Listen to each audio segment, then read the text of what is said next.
cubbuu hojjenne yaakisirraan argamne Yesuus atuuf dhalate cubbuu koo fannifamte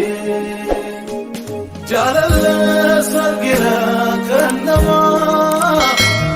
isa kan kenna garee gonkumaa lubbu kees naaf laatte jaalalli keessa gaarummaa lubbu kees naaf laatte jaalalli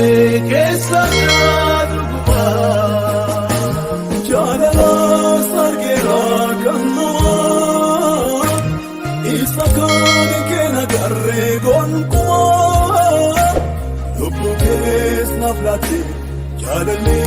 keessa gaarummaa lubbu kees naaf laatte jaalalli keessa gaarummaa.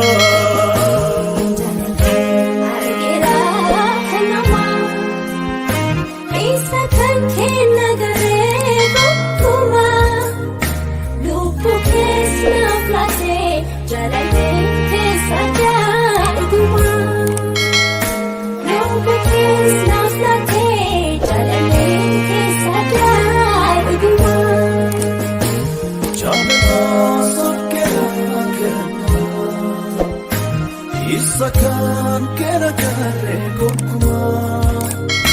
lubbu kees naaf laatte jaalalli keessa gaarummaa lubbu kees naaf laatte jaalalli keessa gaarummaa.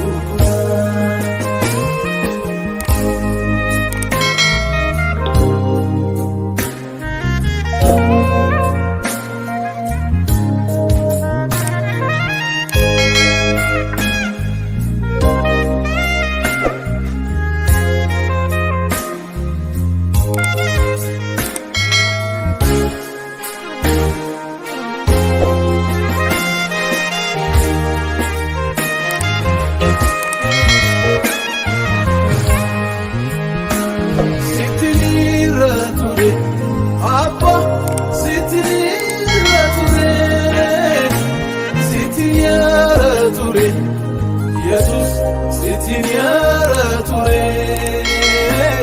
gadi of debise ulfina kobise yo farse gadi of debise ulfina kobise yo farse gadi of debise ulfina kobise yo farse gadi of debise ulfina